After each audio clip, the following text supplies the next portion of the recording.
Hola a todos y bienvenidos al tercer capítulo de la serie de mi etapa en China. En esta ocasión os hablaré de cómo es entrenar en China, ventajas e inconvenientes que yo me encontré o yo sentí, un poco la metodología de trabajo que seguí en mi tiempo allí o que me hubiera gustado seguir, y al final os hablaré de algunos puntos extras que, bueno, pueden dificultar o facilitar, según cómo seáis y vuestra personalidad, vuestra adaptación al trabajo en China. En primer lugar, me gustaría hablar de las ventajas y los inconvenientes. A nivel más básico, ¿no? La ventaja de entrenar en China respecto a entrenar en España es el apartado económico. Es evidente que una persona no abandona su casa por un trabajo que no le permita sobrevivir. Sin embargo, nos encontramos la situación de que en España es difícil encontrar un trabajo asociado al fútbol que nos permita generar unos ingresos que lo conviertan en nuestra profesión. Evidentemente en China esto no ocurre, ¿no? Las condiciones salariales como mínimo son decentes, en el sentido de que por las horas trabajadas fácilmente tú vas a sobrepasar un ingreso neto superior al salario mínimo interprofesional en España, sumado a los pluses que tú tienes al vivir allí, ¿no? Como son vivienda, alimentación, transporte, seguro sanitario. Todos esos añadidos pues estarán especificados en la oferta de trabajo que aceptéis, pero bueno, siempre vamos a contar que estaríamos hablando de que tus ingresos, si los trasladamos a España, a una provincia como Asturias en la que yo vivo, pues sería alrededor de un salario de unos 1.500, 1.600 euros al mes aproximadamente. Muy superior a lo que podemos cobrar en España en un equipo de barrio como los que trabajaremos la mayoría, que oscilará entre los 100 y los 200 euros. Además de eso, tenemos la otra ventaja de la libertad que nos da como entrenadores el probar, ¿no? El ir a una cultura nueva que no conocemos con un nivel de conocimiento superior al que tendrán las personas que allí estén. Nos permitirá poder probar, poder inventar, poder encontrar nuevas vías de diseñar ejercicios, tareas, sesiones, metodologías, ¿no? Eh, Porque prácticamente todo lo que hagas como ejercicio será mejor que lo que ellos podían hacer, por lo que tendrás libertad para probar y encontrar una forma de entrenar que cuando vuelvas a España te haga sentirte más cómodo, te guste más, porque encima verás de una manera más nítida los resultados que ofrece, ¿no? Porque si en China ha funcionado, lo normal es que en España sea una vía válida, ¿no? Para los equipos menos potentes. Sin embargo, este punto mismo tiene sus inconvenientes, que es el necesitar acostumbrarte a una cultura nueva con un esquema mental, ¿no? Distinto sobre el liderazgo, sobre seguir la autoridad, sobre cómo se estudia, cómo se enseña, ¿no? La educación china es bastante más rígida incluso que la española. Hay mucho más respeto por la autoridad del profesor y del entrenador. eh, el liderazgo tiene más que ver con el autoritarismo que con un método más abierto, ¿no? Más de... Podríamos hablar de que siguen en el punto que hasta, hasta cierto punto en España hemos dejado atrás sobre el entrenador, sobre convencer, ¿no? En España tú necesitas convencer a tus jugadores para que crean en lo que hacen y lo hagan. Si no los convences, si no te creen, si no confían en ti, no van a seguir esas órdenes por mucho que tú quieras, ¿no? En cambio allí sí, porque se respeta la autoridad por encima de todo y aunque no me guste o no quiera hacerlo, pues lo tengo que hacer. ¿Cuál es el otro inconveniente principal en China? El interés real que tenga la escuela por el trabajo que tú haces, ¿no? Si el interés es de verdad que los chicos aprendan a jugar y que tú estés cómodo y que funcione, o si está por encima que el encargado de llevar la sección de fútbol cumpla su ego en el sentido de que yo quiero ganar, no quiero que vengan a ganar por mí, no quiero que vengan a formar por mí, lo quiero hacer yo porque esto para mí tiene un bonus económico, claro. Entonces ahí vamos a chocar un poco con figuras que tendremos alrededor de nuestro trabajo. Esta parte la comenté en algún vídeo anterior sobre la problemática de las escuelas y demás, y lo trataré ahora de nuevo en la siguiente parte, que es la metodología de trabajo. En primer lugar, cuando lleguemos a China tenemos que cambiar un poco el chip y ver dónde estamos, porque no es lo mismo entrenar a un equipo en España, aunque sea un equipo de barrio, que entrenar en un colegio en China.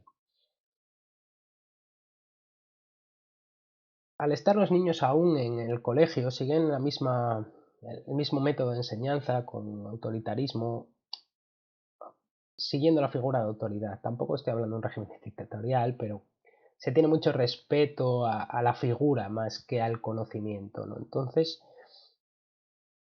una figura en la que aporte libertad, que aporte un poco de libre albedrío a los jugadores, se les va a hacer complicado por lo menos al principio. A mí me costó mucho el conseguir que los críos hicieran los trabajos de una manera más autónoma, ¿no? Salvo que yo dictara mucho cómo tenían las pautas del ejercicio, ¿no? Cómo tenían que hacer el ejercicio, salía mal porque eran, ¿y ahora qué hago? Porque los chicos chinos están muy acostumbrados desde pequeño a, tienes que hacer las cosas de una forma muy secuencial, A, B, C, A, B, C, y luego la D y la E, ¿no? Entonces, que tú digas, tenéis que cumplir D y E usando B y A, y podéis usar la C si queréis. Eso lo llevan mal, eso les cuesta. Ese paso lo acaban dando, evidentemente son niños, tienen facilidad. En los adultos es más complicado, ¿no? Pero los niños lo acaban haciendo, solamente que necesita tiempo. Y tú, como entrenador, necesitas la confianza del encargado del equipo de fútbol. Por tanto, yo intenté de mano pues hacer un método similar al que yo hacía en España, ¿no? Un poco más libre, más autónomo. Vi que a la semana sí, ya vi que no era lo ideal, y cambié la metodología de entreno a poner ejercicios más analíticos, más guiados, e incluir al final de la sesión una cosa más libre, ¿no? Partidos y demás que no suelen jugar. Poco a poco, pues se llega a final de año con un equipo que era capaz de hacer una posesión de una manera autónoma bastante bien, ¿no? Una posesión en la que cuando yo decía una palabra, pues tenían que atacar los que tenían el balón. Un ejercicio tan simple como esto, que en España te lleva una sesión o dos con los niños, allí no. Y niños estoy hablando de jugadores 8, 9, 10 años, no estoy hablando de niños de 4 y 5. Una vez superada esta primera barrera que tú vas a tener como entrenador, que es encontrar el punto ideal de mezcla entre ejercicios analíticos y globalizados, llegamos a la siguiente parte, que es la creación de los grupos de trabajo, ¿no? Como ya os dije, pueden ser grupos muy numerosos de niños, con unos 40, 30 aproximadamente. Ahí tenemos que hacer una buena labor de observación los primeros días, las primeras sesiones, para encontrar cuál puede ser la mejor manera de optimizar el trabajo, ¿no? En mi caso yo no tenía ayudante, yo tenía solo al traductor, que siempre vais a tener uno, y trabajaréis vosotros hablando en inglés y él traduciendo a chino, y yo pues con él tenía que llevar toda la sesión. Sin embargo, mi compañero tenía un apoyo, un entrenador de apoyo. Entonces lo que él hacía era partir al grupo de 40 en dos. Él le explicaba la sesión lo que tenía que hacer de una manera más simple. Para el grupo de menos nivel, él trabajaba con el grupo bueno durante un rato, y entonces luego pasaba con el grupo pues más flojo y dejaba al entrenador de apoyo con el grupo bueno en el momento del partido, ¿no? Y entonces él iba así observando qué jugadores del grupo malo podía ir incluyendo al grupo pues de más nivel. Si no tenemos preparador, esto es más complicado y tenemos que ir mirando bien, pues en base a las personalidades y a cómo ellos quieren trabajar, pues la creación de estos grupos, siempre en función de nuestras posibilidades. También se suma a esto qué interés tenga el equipo, el club, la escuela en la que estés, ¿no? Por ejemplo, yo no competía en ninguno de los que yo tenía y no tenía esa premura, ¿no? Esa necesidad de que los críos aprendieran a competir muy pronto, que es algo que ellos no entienden, que es que Los niños de 8, 9, 10 años tienen que estar aprendiendo para formarse en sí mismo, no para ganar el fin de semana. Eso es algo que ellos no van a entender, eso es algo para lo que la escuela no te contrata. Eso es lo que tenemos que asumir también como entrenadores, que nuestro trabajo es formar para ganar mañana, no formar para ganar dentro de 4 o 5 años. Hablando de las escuelas y los clubes o los equipos privados, ¿no? Pues aquí entramos en una cosa un poco complicada, en el sentido de que a mí se me hacía difícil esta forma de trabajar, ¿no? Nos podemos encontrar que en una ciudad, por ejemplo, en la que yo estaba, no había equipo de fútbol, no había equipo de la ciudad. Entonces, claro, todo lo que había de fútbol se realizaba en las escuelas. Por lo que mi empresa, mi jefe directo, el que me contrata, tomó la decisión, tras hablar mucho con él, de sí, formar un equipo de fútbol en el que coger a los niños y competir. Claro, ¿qué problema tiene esto? ¿Cómo sacar a los niños de la escuela? Porque es muy difícil convencer a una escuela que me está pagando para formarme jugadores que me preste a esos niños para yo llevármelos a competir o competir con mi nombre. Eso las escuelas no quieren. Por tanto, ahí mi recomendación es que en base a la ciudad en la que estéis, si hay equipo de fútbol o no, si hay muchas escuelas que juegan a fútbol o no, o si hay un equipo que tu empresa puede crear, desde el principio ya veáis cuál puede ser la mejor forma de que para vosotros sea cómodo trabajar, ¿no? Porque si a vuestro jefe, al que le paga, o a vuestra escuela le convence el modelo que vosotros creéis para el fútbol, vais a ganar mucha más libertad para poder entrenar de una manera que os sea satisfactoria. Por tanto, yo creo que tan importante es durante el primer mes quedarse con cómo hacer los entrenamientos, como qué puedo hacer yo a mitad de temporada para cambiar esto, ¿no?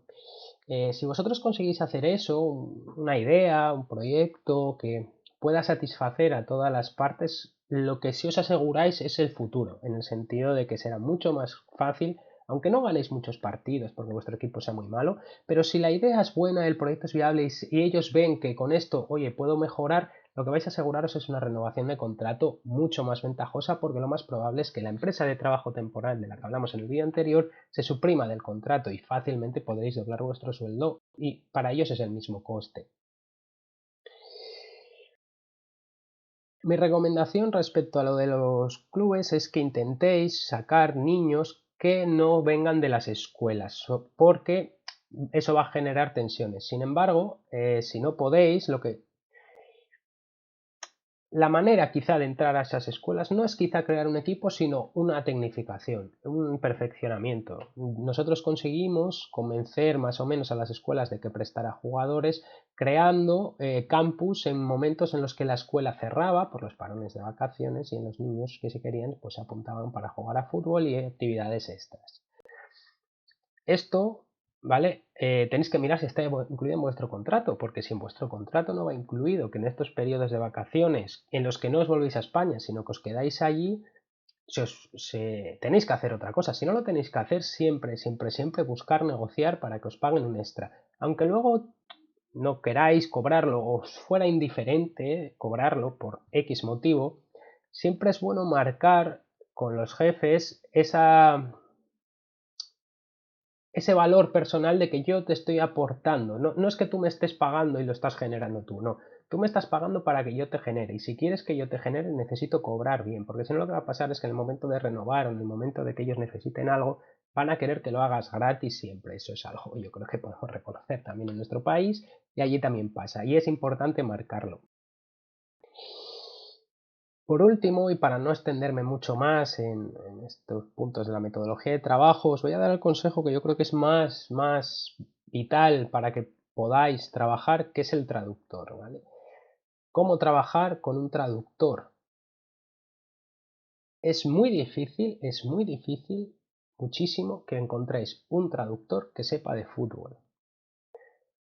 Yo, por desgracia, al principio no tenía un buen nivel de inglés, y la persona que trabajaba conmigo de traductor tampoco es que tuviera el mayor nivel de inglés del mundo, ¿no? Pero era una persona deportista, de fútbol no sabía absolutamente nada, no tenía ninguna idea de fútbol. Entonces yo me di cuenta de que más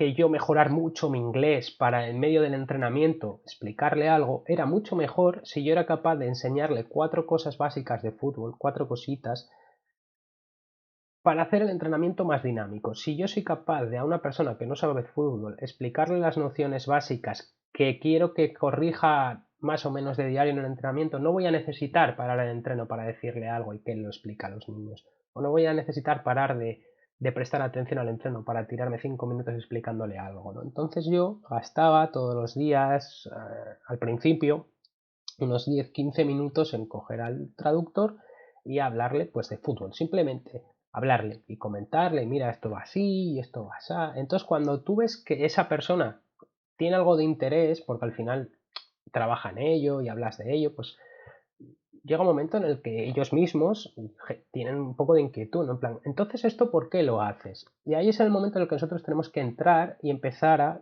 trabajar cosas. Por ejemplo, yo al acabar la temporada, mi traductor era capaz de explicar prácticamente todas las superficies de contacto que tenían que usar en una situación normal. Pues los pases a esta distancia van con el interior, a esta distancia de portería hay que pegar con el empeine, a esta distancia hay que tirar colocando con el interior, hay que centrar con esta superficie, esta superficie de contacto aquí no se puede usar, por ejemplo la plancha, o sea la planta del pie la usa mucho para controlar, eso no se puede, y acciones tácticas más o menos básicas. Cuando un poseedor, cuando uno tiene el balón, sus compañeros tienen que intentar abrir el campo, tienen que hacerlo más ancho, tienen que generar espacios en la defensa rival, tienen que desmarcarse hacia portería para generar un espacio entre líneas o tienen que abrirse o acercarse al poseedor del balón para que sea más fácil recibir un pase.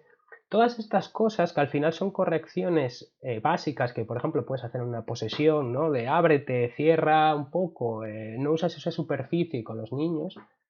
Yo no necesitaba decírselo a él, porque él ya lo sabía, porque lo habíamos ido trabajando todo el año y él pues fue aprendiendo. Entonces yo, por suerte, a final de temporada podía estar centrándome en un grupo con las palabras básicas que él me enseña a mí, una vez que ya sabe el concepto, ¿no? Pues un pase con el interior. Una vez que él ya entiende el concepto, él me decía cómo yo en chino, con 2 palabras, 3, podía decírselas a los niños.